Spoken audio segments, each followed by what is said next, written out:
Olá, aventureiros, sejam bem-vindos ao Brucutu Nerd. Se vocês gostam de Warhammer, se inscrevam, curtam e compartilhem. Vamos espalhar a palavra do Imperador. Os mecânicos são uma facção fascinante em Warhammer, contraditório em si mesmos como todo religioso. Com uma adoração ambígua e filosofias distópicas, eles são a engrenagem que fazem o Imperium girar. Sem eles, o Imperium do Homem ruiria em poucas décadas. Hoje, veremos um pouco dos seus irmãos que se separaram no racha durante a heresia de Horus, os Dark Mechanicum. Às vezes também chamado incorretamente de Dark Mechanicus, e que se autodominam o Novo Mechanicum, ou o verdadeiro Mechanicum. É uma seita de tech priests traidores, membros do Collegia Titânica e Cavaleiros do Caos do antigo Mecânico, que desde então se tornaram heretecs a serviço do caos. Eles juraram voluntariamente lealdade ao mestre da guerra Horus e aos deuses do caos quando a grande cruzada chegou ao fim, e a terrível guerra civil, conhecido como heresia de Horus, eclodiu no início do 31º milênio. Depois que a heresia de Horus terminou, em uma vitória para o Imperium, as forças traidoras do caos, que serviram ao mestre da guerra, foram levadas em direção ao Olho do Terror, durante as brutais campanhas militares lembradas como a Grande Expurgação. Os tecnólogos renegados do chamado Dark Mechanicum também foram expulsos de Marte pelos legalistas ressurgentes entre os recém-nascidos adeptos mecânicos. Esses renegados fugiram do Imperium para os confins da galáxia, e alguns também se refugiaram no Olho do Terror. Ao longo dos séculos, suas fileiras foram engrossadas pelos heretecs do Mecânicos, tardios que escolheram seguir seu caminho vil rumo à heresia tecnológica proibida. No exílio, o Dark Mechanicum ficou ainda mais fascinado pelo poder do Warp e pelas tecnologias proibidas. Há milênios atrás, quando a Era da Discórdia chegou ao fim, no 30º milênio, o Imperador da Humanidade estava determinado a concretizar seus planos futuros para a unidade humana em uma galáxia extremamente hostil. Ele sabia que havia chegado a hora de unir toda a humanidade sob uma única bandeira. Após o nascimento destrutivo do deus do caos Slaanesh, no 30º milênio, que reabriu a galáxia para viagens e comunicações através do Warp. Com o uso de guerreiros geneticamente modificados do Exército Imperial e dos Guerreiros do Trovão, que prenunciaram o desenvolvimento dos primeiros fuzileiros espaciais, ele rapidamente ascendeu ao domínio da antiga Terra, unindo as nações outrora divididas do berço da humanidade durante as guerras de unificação. Ele então voltou seus olhos para a galáxia mais ampla, e com suas recém-criadas legiões de fuzileiros espaciais, à frente de suas grandes frotas expedicionárias, o Imperador lançou sua grande cruzada rumo ao vazio. Quando o Imperador chegou a Marte pela primeira vez, buscando uma aliança entre seu regime e o poderoso culto Mecânicos, os tecno-sacerdotes reconheceram uma alma gêmea, um homem da ciência que valorizava o poder das máquinas e o avanço tecnológico. À medida que a notícia da divindade tecnológica desse estranho guerreiro dourado se espalhava pela população de Marte, após a primeira chegada do Imperador ao planeta vermelho, no topo da montanha do Monte Olimpo, alguns tecno-sacerdotes começaram a equiparar o Imperador à encarnação física dentro do universo de seu próprio Deus-Máquina, o Omnissaia. Nunca confundam com o Homem de Saia. Isso é tópico para outro vídeo. O Imperador forjou uma aliança no ano 739 do 30º milênio, com o antigo Mecânicum, através do Tratado de Marte. Uma aliança entre dois impérios que marcou a verdadeira fundação do Império da Humanidade. Em troca do fornecimento do material necessário para seus exércitos e da construção de uma poderosa frota de guerra nos estaleiros orbitais do Anel de Ferro de Marte para sua cruzada pela reunificação das estrelas, o Imperador prometeu proteger os tecno-sacerdotes e respeitar a autonomia de seus mundos, forja e sua liberdade de continuar a praticar sua fé. Essa proteção foi oferecida apesar do ateísmo oficial da verdade imperial, que o imperador pretendia promulgar em todos os outros mundos do recém-criado império. Para as massas de Marte, o Omnissiah era agora um ser tangível, uma figura dourada que havia trilhado a superfície vermelha de Marte. Mas uma pequena minoria entre os técnicos sacerdotes acreditava que o imperador nada mais era do que um falso deus, que havia escravizado o sacerdócio marciano à sua vontade com mentiras. Esse ressentimento amargo, nutrido pelos próximos 2 séculos padrão, apodreceria sob a superfície, até o momento em que esse ódio rancoroso transbordasse em uma terrível rebelião contra a autoridade desse falso deus. Essa pequena seita de dissidentes acreditava que o imperador viera propositalmente a Marte disfarçado de Omnissiah, ainda que fosse um falso deus que viera à frente de um exército de conquista. A paz que o imperador oferecera ao mecânico era ilusória, uma presunção criada para ocultar uma verdade mais sombria. Esses dissidentes acreditavam que o imperador oferecia a paz com uma mão enquanto segurava uma adaga nas costas com outra. Na realidade, a oferta do imperador era um ultimato: junte-se a mim ou simplesmente tomarei o que preciso de vocês. Diante de uma escolha que não era escolha alguma, os técnicos sacerdotes foram forçados a negociar a autonomia de Marte e ver o sagrado planeta vermelho se tornar pouco mais que um mundo vassalo da Terra. O antigo rival de Marte pela liderança entre a humanidade durante a Era da Tecnologia. 2 séculos terráqueos se passaram após a assinatura do Tratado de Marte, e o indivíduo conhecido como Kelbor Hall ascendeu a uma posição de grande destaque dentro do mecânico.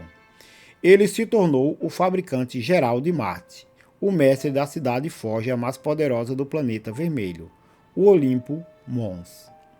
O fato de um indivíduo tão ambicioso e dissimulado ter alcançado proeminência e chegado à liderança do mecânico é uma das grandes tragédias da história imperial. É notável para os estudiosos imperiais de hoje que um indivíduo tão extraordinariamente talentoso como Kelbor Hall tenha sido tão teimoso a ponto de levar um corpo tão poderoso e augusto como o mecânico a serviço da heresia e da rebelião.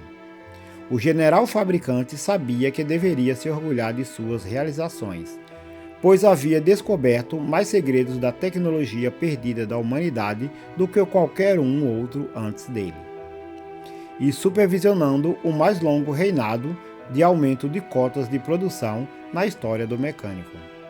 Mas o orgulho, como muitas outras reações emocionais humanas, praticamente desaparecera.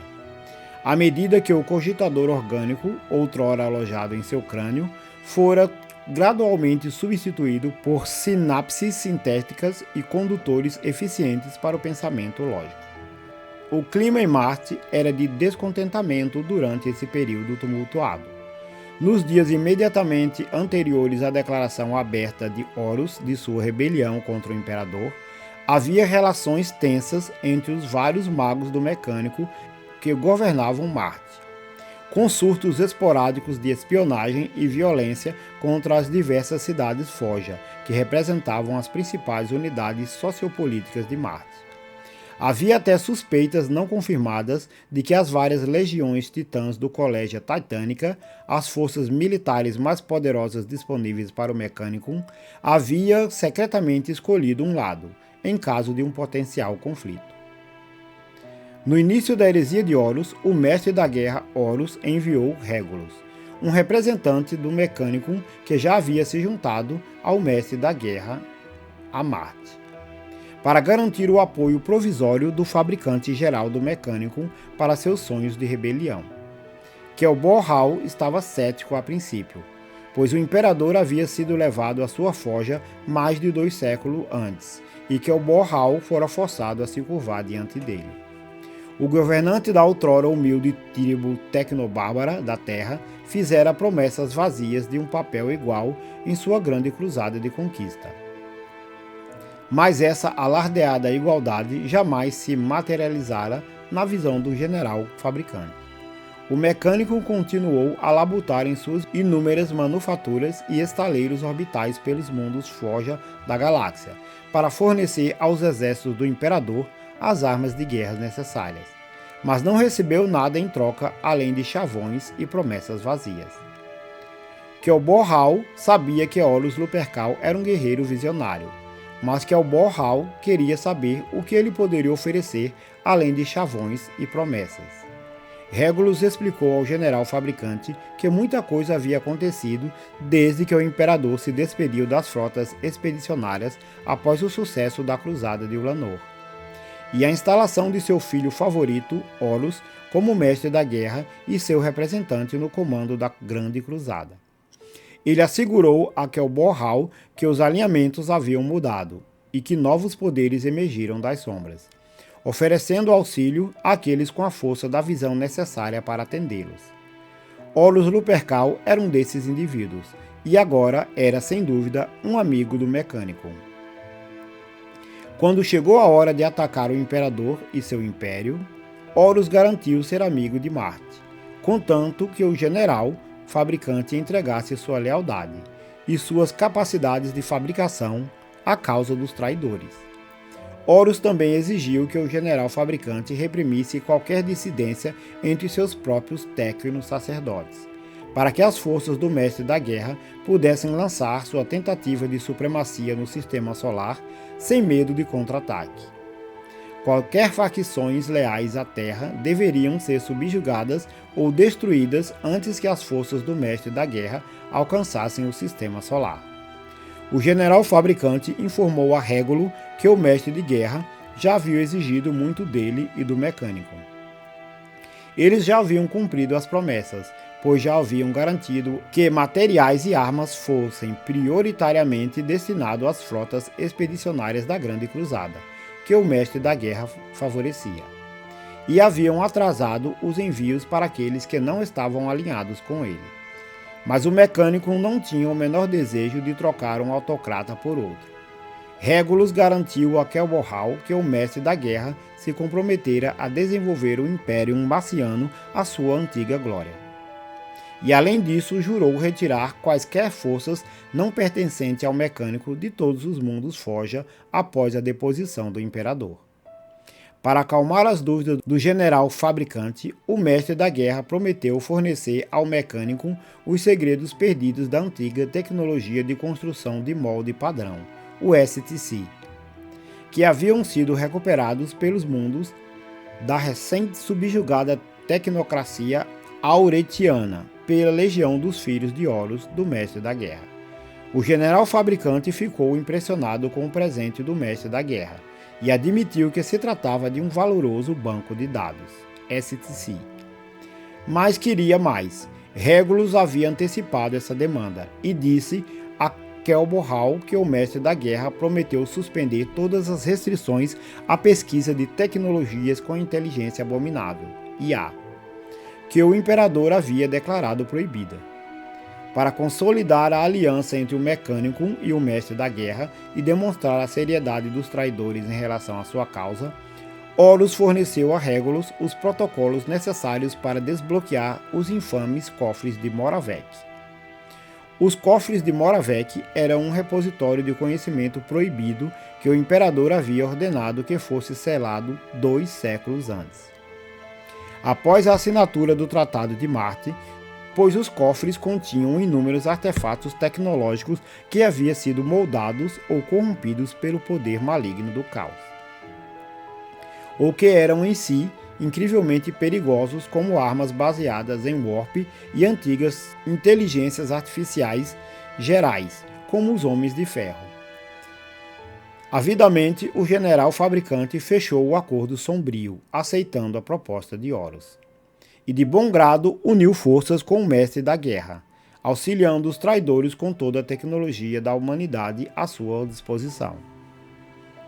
Quando esse repositório foi reaberto, havia todo tipo de conhecimento arcano proibido e armamento. Tudo obviamente contaminado pela influência corruptora do caos, armazenado ali. Logo, a corrupção se espalhou pelas cidades Forja e templos dedicados ao Deus Máquina por todo o planeta vermelho, como o Código de Sucata. Código-fonte digital contaminado pelo caos e infectado por um vírus de computador arcano, que infestou as pilhas lógicas e os arquivos do cogitador do mecânico, causando o surgimento literal do caos em qualquer sistema cogitador conectado a uma de suas contrapartes infectadas. Os atos iniciais de traição já haviam ocorrido, mas o general fabricante Kelbor Hall não podia marchar abertamente para a guerra contra o imperador sem o pretexto apropriado, fornecendo a desculpa para silenciar seus detratores e eliminar seus rivais.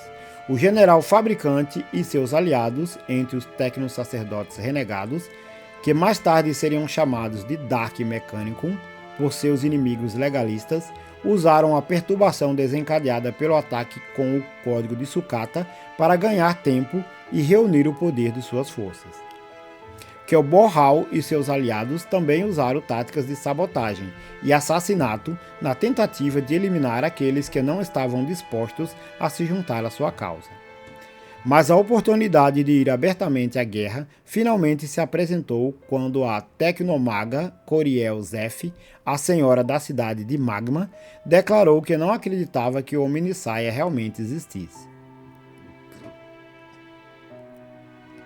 Essa apostasia aberta das doutrinas sagradas do culto mecânicos foi a desculpa que as forças do Dark Mechanicum precisavam para finalmente travar uma guerra aberta contra seus inimigos, declarando-os herege e apóstata da fé, que havia sido sagrada em Marte por milênios. Magma City logo se tornaria um ponto focal na luta daqueles entre os Mechanicum que permanecessem leais ao Imperador. Uma guerra aberta eventualmente eclodiu em todo o planeta vermelho, com forças marcianas, tanto civis quanto militares, lutando entre si em uma guerra civil mortal e crescente, conhecida como Cisma de Marte, cuja destrutividade refletia a que se desenrolava na galáxia entre forças legalistas e traidoras dos adeptos Astartes. Para ajudar o mestre de guerra, Horus, a atingir seus objetivos, Kelbor Hall supervisionou a construção da poderosa nave de guerra Furious Abyss, no estaleiro orbital de Thule, um antigo asteroide rebocado pelo mecânico para a órbita do gigante gasoso Júpiter, no Sistema Solar. Muito além de olhares indiscretos e questionamentos, esta formidável nave de guerra era diferente de qualquer outra de sua espécie. Era tão fortemente blindada que podia resistir até mesmo a um ataque coordenado de uma bateria de defesa planetária a laser. Era a maior e mais imponente nave já construída pela humanidade, única em todos os sentidos e poderosa além de qualquer imaginação. Kelbor Hall havia sancionado a construção de tal nave porque ela se adequava ao seu grande propósito, ou seja, ao desejo crescente, ou melhor, a programação intrínseca nos servos do Deus Máquina de gradualmente se tornarem um com sua divindade adormecida. O imperador havia buscado impor restrições à capacidade do Mechanicum de explorar todas as vias de conhecimento que pudessem levar a uma união mais próxima com o Deus Máquina. Horus prometera remover todas essas restrições, e talvez até mesmo abrir novas perspectivas de conhecimento para o Mechanicum explorar na forma de seus aliados entre as entidades do Warp. Diante de tal escolha, a questão da lealdade de Kelbor Hall e das facções do Mecânico leais a ele exigira meros nanosegundos de computação. A Fúria Abyss fora planejada para se tornar a nau capitânia da traiçoeira Legião dos Portadores da Palavra. Ninguém poderia saber da existência da nave até que fosse tarde demais. Medidas foram tomadas para garantir que isso acontecesse. A enorme nave de guerra fora criada com uma missão deliberada em mente: a aniquilação total de uma legião inteira de fuzileiros espaciais. O objetivo final dos portadores da palavra, como parte do plano maior de conquista do mestre da guerra, era se infiltrar no reino de ultramar, nas franjas orientais da galáxia, e tentar destruir a Legião dos Ultramarines e seu planeta natal, Macragge. Em um ato final de traição, Kelborhal ordenou a destruição dos estaleiros jovianos, assim que o Abismo Furioso foi construído. Para os trabalhadores dos estaleiros, não havia tempo para fugir em segurança, e não haveria sobreviventes. Todos os tecnocratas, servos e servos presentes nos estaleiros foram reduzidos a cinzas. Ninguém descobriria a enorme Void Ship que havia sido fabricada na superfície do asteroide, até que fosse tarde demais. Uma grande quantidade de tecnologia preciosa foi perdida durante a destruição de Thule, e o preço a ser pago pelos elementos traidores dentro do Mechanicum foi alto pelo sigilo absoluto e certeiro, necessário para concretizar o plano do Mestre da Guerra de destruir os Ultramarines. Mas, no final, a vontade do General Fabricante foi cumprida e o Dark Mechanicus desempenhou seu papel na tragédia que se desenrolaria em um mundo chamado Calth. Além do componente humano das fileiras dos traidores, os poderes do Mecânico e seus semelhantes também eram de grande importância para a guerra. Nas fileiras do crescente Dark Mechanicum, como ficaram conhecidos, encontravam-se poderosos elementos do sacerdócio marciano, da Ordo Reductor e da Legio Cibernética, juntamente com muitos dos temidos cultos destruidores de Myrmidões. Da Ordo Reductor e da Legio Cibernética, juntamente com muitos dos temidos cultos destruidores de Myrmidões e vários subcultos que operaram por longos anos à beira da heresia tecnológica, todos reunidos por Kelborhal de Marte. Com eles veio o apoio de mais da metade das legiões do Adeptus Titânica, bem como dezenas de casas de cavaleiros aliadas, e durante grande parte da heresia, Marte foi perdido para os legalistas. Enquanto a produção e o poder militar de mundos forjas como Sarum, Voss, Cyclotrate e Styges VIII se declararam a favor dos traidores, com outros como Anvilos, Encadillion e Risa foram paralisados pela guerra civil.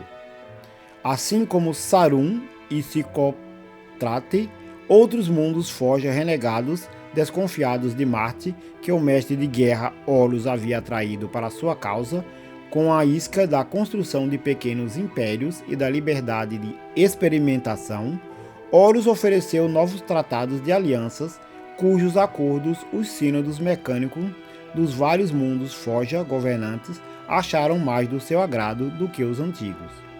Por esse pacto, esses mundos forja serviram ao novo Imperium, do mestre da guerra, assim como serviram ao antigo, mas onde eles foram usados e esgotados cruelmente no passado por um mestre que não se importava com seu poder ou prosperidade, sob Horus eles floresceriam e seriam recompensados.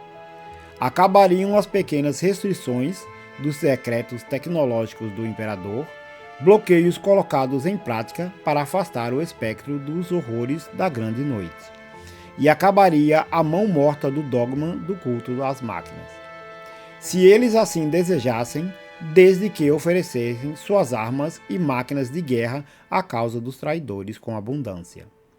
Os detalhes seriam mais torturantes e elaborados para finalizar, mas em segredo um acordo foi alcançado, mesmo enquanto em falsa fé. Os senhores desse mundo forja renegado continuaram a negociar secretamente com o regente da Terra, Malcador Sigilita. Muitos arquimagos tentaram jogar um lado contra o outro até o fim. O Dark Mechanicum apoiou Horus incondicionalmente durante o início da heresia de Horus, e participou dos ataques contra as legiões de fuzileiros espaciais legalistas em Istvan V, onde usaram um conhecimento obscuro e proibido para ajudar a destruir os Astartes legalistas. Mais tarde, o Dark Mechanicum, liderado por Kelborhal, desencadeou a terrível guerra civil contra o Mechanicum, conhecido como Cisma de Marte, em uma tentativa de restaurar a autonomia do Mechanicum em relação ao Imperium da Humanidade. Esse esforço acabou quando Horus foi morto no final da heresia de Horus, durante o épico cerco da Terra, e os elementos legalistas do Mechanicum conseguiram expulsar seus irmãos corrompidos pelo caos do planeta vermelho. Muitos desses chamados Heretics do Dark Mechanicum fugiram para o Olho do Terror, junto com os outros traidores após as campanhas da Grande Destruição, quando o Imperium recuperou a maior parte do território da galáxia que havia sido perdido para as forças traidoras de Horus. Atualmente, os Tecno-Sacerdotes e os Magos Negros, do que hoje é chamado Dark Mechanicum, considerados Heretics entre seus equivalentes no culto mecânico, dedicaram suas almas à adoração dos deuses sombrios do caos, dentro do Olho do Terror. Eles continuam a servir e a manter as máquinas de guerra e os equipamentos de guerra das legiões traidoras, das legiões titãs traidoras e das demais forças do caos com igual fervor. Eles sondam as profundezas do conhecimento secreto e proibido, mantido oculto pelos poderes ruinosos, ainda dedicados à aquisição de todo tipo de conhecimento do universo, assim como seus equivalentes legalistas. Os Dark Mecânicos acreditam que os seus irmãos e irmãs incorruptos, os Adeptos Mecânicos, são tolos, pois jamais conseguirão compreender plenamente a divindade que é o verdadeiro conhecimento se isolarem dos segredos oferecidos pelos deuses sombrios. Os adeptos da tecnologia, os Dark Mechanicum, veem o Omnissaia do culto Mecânicos como personificado no poder do caos, e não como o imperador da humanidade. Assim eles se comprometem a destruir o Deus Imperador, que acreditam ser um falso profeta que desencaminhou o restante de seus companheiros. Os membros do Adepto Mecânicos estão horrorizados com o que consideram uma heresia tecnológica de seus colegas do caos, e sentem que o conhecimento do Dark Mecânicos é uma afronta blasfema ao Deus Máquina e seu Omnissaia. Embora estejam sempre curiosos para saber mais sobre o que seus irmãos sombrios estão fazendo. Os Adeptos Mecânicos nutrem seu ódio mais sombrio pelas forças renegadas de seus próprios irmãos, que se voltaram contra eles durante a heresia de Horus. Traidores que sobrevivem até hoje como o Dark Mechanicum. As histórias proibidas daqueles dias terríveis mostram que a destruição causada pelos traidores em Marte e em uma dúzia de outras esferas de guerra foi incomparável e deixou uma mancha na alma do sacerdócio do Omnissaia que jamais seria apagada.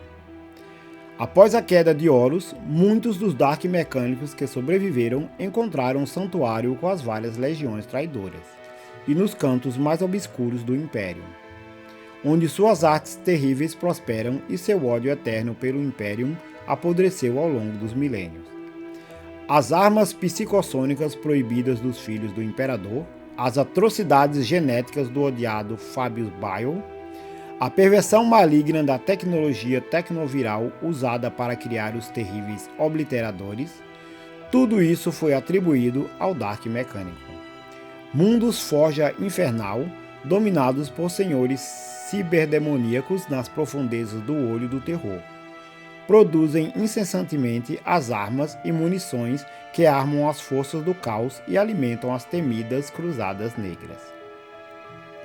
Os renegados do Dark Mechanicum estavam entre os primeiros grupos daquele que o Império rotulou como hereges, e fugiram voluntariamente para o Olho do Terror, onde poderiam viver para sempre fora do controle do Império. Mas o Olho do Terror não foi a única região do espaço para onde esses hereges fugiram para escapar da ira do Imperium e do Robult Guilliman. Embora o Império seja vasto, com sua autoridade se estendendo de ponta a ponta da galáxia, na realidade existem vastas faixas de espaço que permanecem ocultas da luz do Imperador. Essas regiões têm muitos nomes, incluindo, entre outros, terras distantes, espaço selvagem e estrelas do Halo. Dentro delas, civilizações inteiras podem ascender, prosperar e cair sem sequer conhecer o Império mais amplo que as cerca. O setor Calixis é uma dessas regiões do espaço, situada ao longo das bordas da galáxia. Um bastião estabelecido de controle imperial entre as fronteiras nebulosas, No entanto, é cercado por regiões do espaço que não estão sob controle imperial. A mais proeminente é a expansão Coronos, nas estrelas do Halo, ligada ao setor Calixis por uma passagem de warp flutuante. Além dessa passagem, o domínio imperial termina e todos os tipos de civilizações humanas e Xenos existem, desconhecidas e não descobertas. No entanto, existem outras terras distantes ao redor do setor Calixis, incluindo o abismo de Azeroth, as margens das fronteiras de Drusos e o espaço nômade entre o setor Calixis e o setor Izaniad, que o circundam. Os renegados do Dark Mechanicum tendem a ser tão variados quanto as regiões do espaço que ocupam. Frequentemente, os Heretics assumem a forma de clãs extensos, que compartilham seu conhecimento apenas por meio de seus parentes de sangue, mantendo um nível de compreensão sobre tecnologias antigas ou condições locais do Warp Space que surpreende os de fora. O Adeptos Mecânicos é particularmente sensível à existência de tais Heretics, dos quais os dos clãs Meritech são um exemplo particularmente flagrante, e pressiona outras autoridades imperiais a mobilizá-los e capturá-los ou matá-los como questão prioritária. Renegados individuais às vezes se infiltram no espaço imperial para exercer seu ofício, mas consideram esse um lugar perigoso para viver. Se capturados e identificados, são torturados e executados pela Inquisição sem esperança de misericórdia. Nos ajude. Faça um Pix de qualquer valor. Qualquer ajuda é mais do que bem-vinda. Nos ajude a manter o canal funcionando. Se você chegou até aqui, digite Forja nos comentários. É um gesto simples, mas de extrema importância para o canal. Se você gostou, considere se inscrever. Curta e compartilhe. Vamos espalhar a palavra do Imperador.